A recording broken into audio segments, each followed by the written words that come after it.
Hi friends, I am Puneet. Welcome to my official YouTube channel Puneet forum. ಇವತ್ತಿನ ವಿಡಿಯೋದಲ್ಲಿ ಸ್ನೇಹಿತರೆ, ಕರ್ನಾಟಕದ ಇತಿಹಾಸದಲ್ಲಿ ಲಾಸ್ಟ್ ವಿಡಿಯೋ ನೋಡೋಣ. ಇದು ಒಂದು ವಿಡಿಯೋ ಕಲ್ಯಾಣಿ ಚಾಲುಕ್ಯರ ಆದಮೇಲೆ ಬರ್ತಕ್ಕಂಥ ಕಲಚೂರಿಗಳು ಮತ್ತು ಯಾದವರು, ಸೇವಣರು ಅಂತ ಕೂಡ ಕರೀತಾರೆ. ಇವರು ತುಂಬ ಇಂಪಾರ್ಟೆಂಟ್ ಆಗಿರ್ತಕ್ಕಂಥದ್ದು ನಮ್ಮ ಕರ್ನಾಟಕದ ಐತಿಹಾಸಿಕ ಹಿನ್ನೆಲೆಯಲ್ಲಿ ನೋಡೋದಾದರೆ ಇದು ತುಂಬ ಇಂಪಾರ್ಟೆಂಟು. ಯಾಕಂದರೆ ನಾನು ನಿಮಗೆ ಎಫ್ ಡಿ ಎಲ್ಲಿ ಕೂಡ ಲಾಸ್ಟ್ ಇಯರ್ ಎಕ್ಸಾಮಲ್ಲಿ ಕೇಳಿದ್ದಾರೆ, ಮತ್ತು ಕೆ ಎಸ್ ಅಲ್ಲೂ ಕೂಡ ಪ್ರೀವಿಯಸ್ ಇಯರ್ ಎಕ್ಸಾಮಲ್ಲಿ ಇವ್ರ ಬಗ್ಗೆ ಕ್ವಶನ್ಸ್ ಕೇಳಿದ್ದಾರೆ. ಸೊ ನಾನು ನಿಮಗೆ ಕ್ವಶನ್ ಪೇಪರಲ್ಲಿ ಕೂಡ ತೋರಿಸಿದ್ದೀನಿ.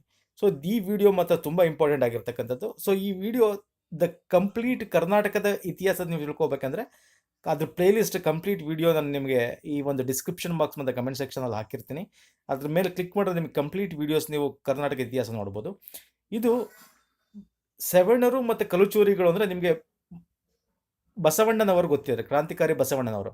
ಅವರು ಕಲುಚೂರಿಗಳಿದ್ದದ ಸಮಯದಲ್ಲಿ ಇದ್ದಿದ್ದವರು, ಅಂದರೆ ಬಿಜ್ಜಳನ ಆಸ್ಥಾನದಲ್ಲಿ ಇದ್ದದ್ದು. ಸೊ ಅದರಿಂದ ಈ ವಿಡಿಯೋ ತುಂಬ ಇಂಪಾರ್ಟೆಂಟ್ ಆಗುತ್ತೆ. ನಮ್ಮ ಕಲೆ, ಸಂಸ್ಕೃತಿ ಮತ್ತು ಸಾಮಾಜಿಕ ಧಾರ್ಮಿಕ ಚಳವಳಿಗಳಿಗೂ ಕೂಡ ಇವರು ತುಂಬ ಹೆಲ್ಪ್ ಮಾಡಿರ್ತಕ್ಕಂಥದ್ದು. ಅವರು ನೆಕ್ಸ್ಟ್ ಯಾವ್ದವರು ಬರ್ತಾರೆ. ಸೊ ಕಂಪ್ಲೀಟ್ ಆಗಿರ್ತಕ್ಕಂಥ ಡೀಟೇಲ್ಸ್ ಈ ವಿಡಿಯೋದಲ್ಲಿ ತಿಳ್ಕೊಳ್ಳೋಣ. ನೋಡಿ, ಫಸ್ಟು ಮ್ಯಾಪಲ್ಲಿ ನಾವು ಎಲ್ಲಿ ಬರ್ತದೆ ಕಲಚೂರಿ ಡೈನೆಸ್ಟಿ ಅಂತಂದರೆ, ನಿಮಗೆ ಈ ಕಲ್ಯಾಣ ಚಾಲುಕ್ಯರಿದ್ರು ನೋಡಿ. ಈ ಕಲಚೂರಿಗಳು ಬರೋದು ನಿಮಗೆ ಕಲ್ಯಾಣ ಚಾಲುಕ್ಯರ ನಂತರ, ಅಂದರೆ ಅವರ ಸಾಮಂತರ ಅಥವಾ ಅವರ ಒಂದು ಇದರಲ್ಲಿ ಏನಿರ್ತಾರೆ, ಸೊ ಅವರನ್ನು ನೆಕ್ಸ್ಟ್ ಬರ್ತಕ್ಕಂಥದ್ದೇ ಈ ಕಲಚೂರಿಗಳು. ಕಲಚೂರಿಗಳು ಏನು ಮಾಡ್ತಾರೆ ಅಂದರೆ, ಕಲ್ಯಾಣ ಅಂದರೆ ಅವರ ಮೇನ್ ರಾಜಧಾನಿ ಏನಾಗುತ್ತೆ ಕಲ್ಯಾಣ ಆಗಿರತಕ್ಕಂಥದ್ದು, ಬಸವ ಕಲ್ಯಾಣ ಅಂತ. ಸೊ ಅವರು ಕರ್ನಾಟಕ, ಮಹಾರಾಷ್ಟ್ರದಿಂದ ಹಿಡಿದು ಇಲ್ಲಿ ನೋಡಿ ಗುಜರಾತ್ ಈ ಕಡೆ ಸೈಡ್ ತನಕನೂ ಕೂಡ ಅವರ ಒಂದು ಡೈನೆಸ್ಟಿ ಹರಡಿರುತ್ತೆ. ಕಲಚೂರಿಗಳು ನಿಮ್ಗೆ ಉತ್ತರ ಭಾರತದ ಬೇರೆ ಬೇರೆ ಕಲ್ಚೂರಿ ಬರುತ್ತೆ, ನಾವು ದಕ್ಷಿಣ ಭಾರತದ ಕಲ್ಚೂರಿ ಬಗ್ಗೆ ಮಾತಾಡ್ತಾ ಇದ್ದೀವಿ. ಸೊ ನಾವು ಕಲ್ಚೂರಿಗಳು ಏನು ಆಗುತ್ತೆ ಅವರ ಒಂದು ಡೈನೆಸ್ಟಿ ನೋಡಿದ್ರೆ ನಮ್ಗೆ 12ನೇ ಶತಮಾನದ ಆಸುಪಾಸಲ್ಲಿ ಬರ್ತಕ್ಕಂಥದ್ದು. ಕ್ರಿಸ್ತಶಕ 1162ರಿಂದ 1184, ಆಲ್ಮೋಸ್ಟ್ 20ರಿಂದ 26 ವರ್ಷ ಕಾಲ ಅವರು ಆಳ್ವಿಕೆ ನಡೆಸ್ತಾರೆ. ಸೊ ಇವರು ಮೂಲತಃ ಕಾಲಿಂಜರ್ಗೆ ಸೇರಿದವರು ಅಂತ ಹೇಳ್ತಾರೆ. ಸುವರ್ಣ ಋಷಭ ಇವರ ಲಾಂಛನ ಆಗಿರ್ತಕ್ಕಂಥದ್ದು. ಉಚಿತ ಎಂಬ ಈ ವಂಶದ ಅರಸು ಕಲ್ಯಾಣ ಅಂದರೆ ಚಾಲುಕ್ಯರ ಮಾಂಡಲಿಕನಾಗಿ ಕೆಲಸ ಮಾಡ್ತಿರ್ತಾನೆ. ಎಲ್ಲಿ? ಮಂಗಳವಾಡದಲ್ಲಿ ಅವರ ಮಾಂಡಲಿಕನಾಗಿ ಕೆಲಸ ಮಾಡಿರ್ತಕ್ಕಂಥದ್ದು. ನೆಕ್ಸ್ಟು 1162ರಲ್ಲಿ ಚಾಲುಕ್ಯ ತೈಲಪ್ಪ ಮರಣ ಹೊಂದಾಗ ಸ್ವತಂತ್ರನಾದ ಬಿಜ್ಜಳ ಕಲ್ಯಾಣದಲ್ಲಿ ಅಧಿಕಾರಕ್ಕೆ ಏರ್ತಾನೆ. ಕಲ್ಯಾಣ ಪುರವಾದೀಶ್ವರ ಅಥವಾ ಭುಜಬಲ ಚಕ್ರವರ್ತಿ,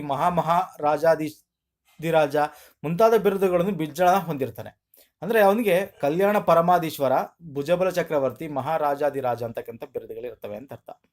ಕಲ್ಯಾಣದಲ್ಲಿ ಬಸವಣ್ಣ ಸಾಮಾಜಿಕ ಕ್ರಾಂತಿ ಉಂಟು ಮಾಡಿದ ಇದೇ ಕಾಲದಲ್ಲಿ, ಅಂದರೆ ಬಿಜ್ಜಳನ ಕಾಲದಲ್ಲಿ. ಸೊ ಇವರು 1167ರಲ್ಲಿ ಬಸವಣ್ಣನವರಿಂದ ಕಲ್ಯಾಣ ತ್ಯಾಗ ಆಗುತ್ತೆ. ಅವಾಗ ಬಿಜ್ಜಳನ ಒಂದು ಕೊನೆ ಅಂತ್ಯ ಆಗುತ್ತೆ. ಅವನ ನಂತರ ಅವನ ಮಗ ಸೋಯಿದೇವ ಬರ್ತಾನೆ, ಆದರೆ ಅವನು ಏನು ಅಷ್ಟು ಪ್ರಸಿದ್ಧವರೇ ಆಗಿರಲ್ಲ. ಸೊ ಇವರು ನೆಕ್ಸ್ಟ್ ಆವಾಗ ಕಲ್ಚೂರಿಗಳ ಏನು ಡೈನಸ್ಟಿ ಅಂತ ಹೇಳ್ತೀವಿ, ಸಾಮ್ರಾಜ್ಯ ಕ್ಷೀಣಿಸ್ತಾ ಹೋಗುತ್ತೆ. ಇಲ್ಲಿ ನಾವು ಮುಖ್ಯವಾಗಿ ಬಿಜ್ಜಳನ ಬಗ್ಗೆ ನೋಡಬೇಕಾಗತ್ತೆ.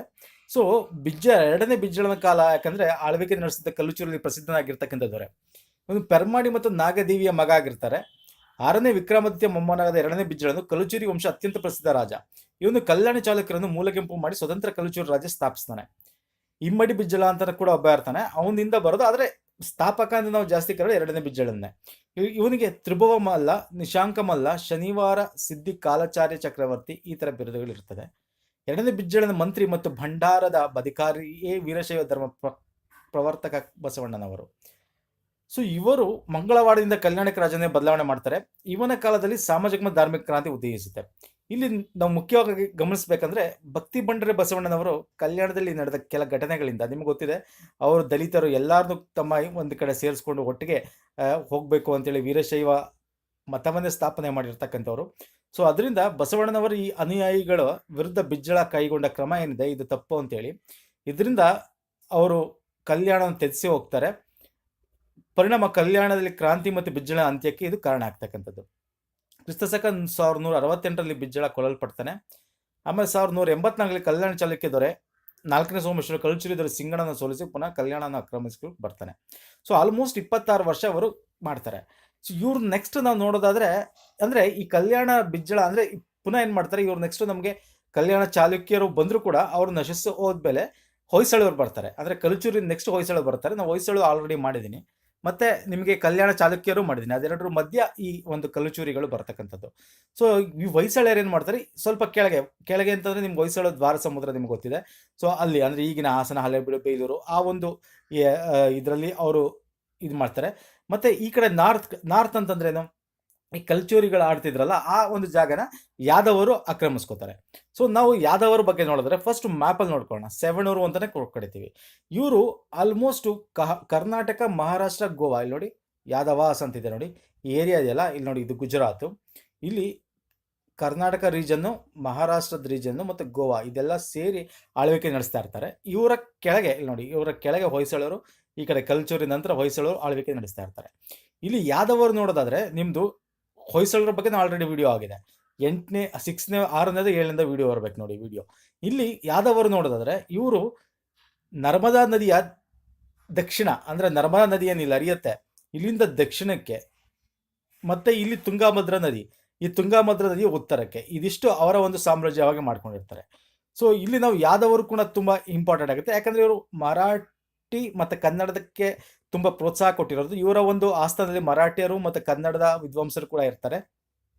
ಜೊತೆಗೆ ಸಂಸ್ಕೃತ ಕೂಡ ಇವರ ಒಂದು ಆಡಳಿತದಲ್ಲಿ ಜಾರಿ ಇರತಕ್ಕಂಥದ್ದು. ಸೊ ಇವ್ರ ಬಗ್ಗೆ ನಾವು ತಿಳ್ಕೊತಾ ಹೋಗೋಣ ಬನ್ನಿ.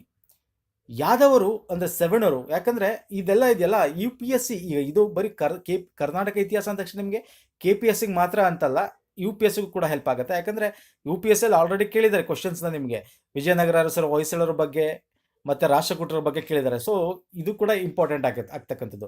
ಇತಿಹಾಸ ಅಂದ ತಕ್ಷಣ ಕರ್ನಾಟಕದಲ್ಲಿ ನಡೀತಕ್ಕಂಥದ್ದು ನಾನು ಸಪ್ರೇಟ್ ಒಂದು ಕರ್ನಾಟಕ ಇತಿಹಾಸ ಅಂತ ಚಾಪ್ಟರ್ ಮಾಡಿದ್ದೀನಿ ಅಷ್ಟೇ. ಇಲ್ಲಿ ದೇವಗಿರಿ ಸೆವಣರು ನೋಡೋದಾದ್ರೆ ಆರಂಭದಲ್ಲಿ ರಾಷ್ಟ್ರಕೂಟ ಮತ್ತು ಚಾಲುಕ್ಯರ ಮಾಡಕ್ಕಿದ್ರೆ ಕೆಲಸ ಮಾಡಿರ್ತಾರೆ ಅವರು. ಇವರು ದ್ವಾರಕೆಯ ಯಾದವ ವಂಶದವರು ಅಂತ ಕೊಡ್ತಾರೆ. ದ್ವಾರಕೆ ಅಂತಂದ್ರೆ ಏನು? ದ್ವಾರಕೆ ನಿಮ್ ಗುಜರಾತ್ ತೀರದಲ್ಲಿ ಬರ್ತಕ್ಕಂಥ ದ್ವಾರಕೆ. ಸುಬಾಹು ಎಂಬ ಯಾದವ ವಂಶದ ಪ್ರಮುಖನ ಮಗನಾದ ದೃಢಪಹಾರ ಅಂತಕ್ಕಂಥವನು ದಕ್ಷಿಣಕ್ಕೆ ಮೊದಲು ರಾಜ್ಯ ಸ್ಥಾಪಿಸ್ತಾನೆ. ಅವನ ಮಗ ಸೇವಣ ಚಂದ್ರನಿಂದ ಇವರಿಗೆ ಸೇವಣರು ಅಂತ ಹೆಸರು ಬರ್ತಾರೆ. ಅಂದ್ರೆ ಅವನ ಮಗನ, ಅಂದ್ರೆ ಯಾರನ ಮಗ? ಯಾದವ ವಂಶದ ಪ್ರಮುಖ ಮಗನಾದ ದೃಢಪ್ರಹಾರ ಅಂತಕ್ಕಂಥವನಿಂದ, ಅಂದ್ರೆ ಸುಬಾಹು ಅವರ ಮಗ. ಸೊ ಇವರು ಮಗ ಏನಿರ್ತಾನೆ ಸೇವಣ ಅಂತ ಚಂದ್ರ ಅಂತ ಇರ್ತಾನೆ, ಅದರಿಂದ ಇವರಿಗೆ ಸೇವಣರು ಅಂತ ಬರುತ್ತೆ. ಇವರು ವೈಷ್ಣವರಾಗಿರ್ತಾರೆ, ಅಂದ್ರೆ ವೈಷ್ಣವ ಆರಾಧಕರಾಗಿರ್ತಾರೆ.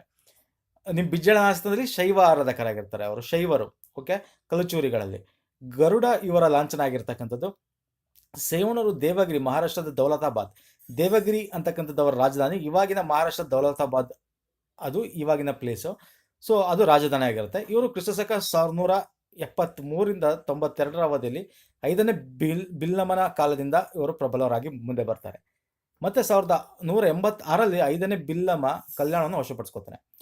1190ರಲ್ಲಿ ಹೊಯ್ಸಳನ 2ನೇ ಬಲ್ಲಾಳನೇ ಧಾರವಾಡದ ಸೊರಟೂರು ಬಳಿ ಯುದ್ಧ ಮಾಡಿ ಸೋಲ್ತಾನೆ.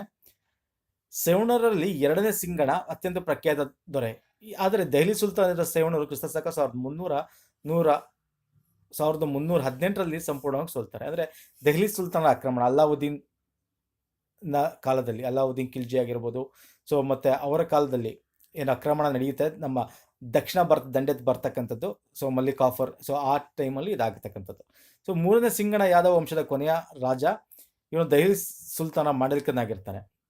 ಇಲ್ಲಿ ಅವರ ಕಾಲದಲ್ಲಿ ನಾವು ಇರ್ತಕ್ಕಂಥ ಒಂದು ವೀರಗಲ್ಲು ಕೂಡ ನಾವು ನೋಡ್ಬೋದು. ಕನ್ನಡದಲ್ಲಿ ಇರ್ತಕ್ಕಂಥದ್ದು ವೀರಗಲ್ಲು ಅಂದ್ರೆ ಗೊತ್ತಲ್ಲ, ಹೀರೋ ಸ್ಟೋನ್ ಅಂತ ಇಂಗ್ಲೀಷಲ್ಲಿ ಕರೀತಾರೆ.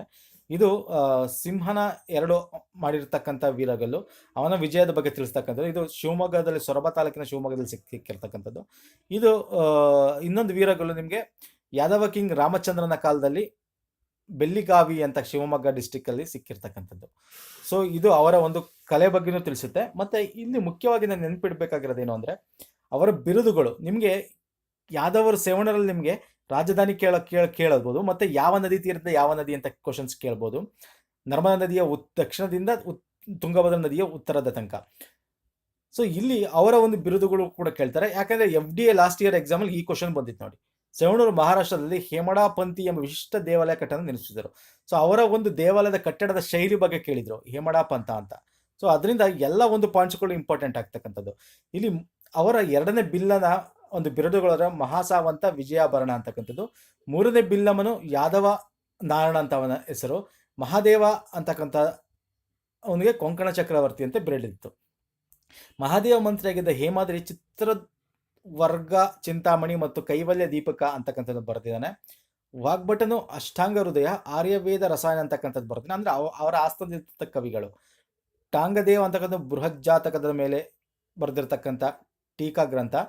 ಶಾಂಗರ್ದೇವ ಅಂತಕ್ಕಂಥ ಸಂಗೀತ ರತ್ನಾಕರ. ಕಮಲ ಭಟ್ಟ ಅಂತಕ್ಕಂಥ ಶ್ವರ ಪುರಾಣ ರಚಿಸಿರ್ತಕ್ಕಂಥದ್ದು. ಇದು ಹೇಮಡಪಂಥಿ ಅಂತಕ್ಕಂಥ ಅವ್ರ ವಿಶಿಷ್ಟತೆಯಲ್ಲಿ ದೇವಾಲಯ ಕಟ್ಟಿರ್ತಕ್ಕಂಥದ್ದು. ಕ್ರಿಸ್ತ ಶಕ 1290 ಅಲ್ಲಾವುದ್ದೀನ್ ಖಿಲ್ಜಿ ದೇವಗಿರಿನ ಮುತ್ತಿಗೆ ಹಾಕಿ ಅಪಾರ ಸಂಪತ್ತು ದೋಚಿ ದೆಹಲಿ ಸುಲ್ತಾನನಾಗ್ತಾನಲ್ಲ, ಆವಾಗ ಈ ಯಾದವರು ಕೊನೆಗೊಳ್ತಾರೆ. ಸೊ ಇದು ನೆಕ್ಸ್ಟ್ ನಾನು ಹೊಯ್ಸಳರ ಬಗ್ಗೆ ನಾನು ನಿಮ್ಗೆ ಆಲ್ರೆಡಿ ವಿಡಿಯೋ ಅಪ್ಲೋಡ್ ಆಗಿದೆ. ಹೊಯ್ಸಳರು ನೆಕ್ಸ್ಟ್ ಬರ್ತಕ್ಕಂಥ ಬೇರೆ ಬೇರೆ ದೊರೆಗಳು, ವಿಜಯನಗರದ ಅರಸರಾಗಿರ್ಬೋದು, ಅವ್ರ ನಂತರ ಬರ್ತಕ್ಕಂಥ ಎಲ್ಲ ರೀತಿ ದೊರೆಗಳು, ಅಂದರೆ ಮೈಸೂರು ಅರಸರಾಗಿರ್ಬೋದು, ಮೈಸೂರು ಅರಸಕ್ಕಿಂತ ಮುಂಚೆ ಕೆಳದಿ ಈ ಅರಸರು ಬರ್ತಾರೆ. ಸೊ ಅದೆಲ್ಲ ವೀಡಿಯೋಸ್ ಕಂಪ್ಲೀಟಾಗಿ ನನ್ನ ವೀಡಿಯೋ ಪ್ಲೇಲಿಸ್ಟ್ ಸಿಗುತ್ತೆ. ಅದರ ಲಿಂಕ್ ಡಿಸ್ಕ್ರಿಪ್ಷನ್ ಬಾಕ್ಸಲ್ಲಿ ಕೊಟ್ಟಿರ್ತೀನಿ ಸ್ನೇಹಿತರೆ, ಮತ್ತು ಕಮೆಂಟ್ ಸೆಕ್ಷನ್ ಕೂಡ ಅದರ ಲಿಂಕ್ ಹಾಕಿರ್ತೀನಿ. ಸೊ ದಯವಿಟ್ಟು ರೆಫರ್ ಮಾಡಿ. ಇದು ವೆರಿ ಇಂಪಾರ್ಟೆಂಟ್ ಫಾರ್ ಎಲ್ಲ ಒಂದು ಸಿವಿಲ್ ಸರ್ವಿಸ್ ಎಕ್ಸಾಮ್ಸ್ಗೆ ಮತ್ತು FD SDA PSI ಎಕ್ಸಾಮ್ಸ್ಗೆ ತುಂಬ ಇಂಪಾರ್ಟೆಂಟ್ ಆಗಿರ್ತಂಥ ಟಾಪಿಕ್. ಸೊ ನೆಕ್ಸ್ಟ್ ವಿಡಿಯೋದಲ್ಲಿ ಪುನಃ ಸಿಗ್ತೀನಿ. ಧನ್ಯವಾದಗಳು ಸ್ನೇಹಿತರೆ.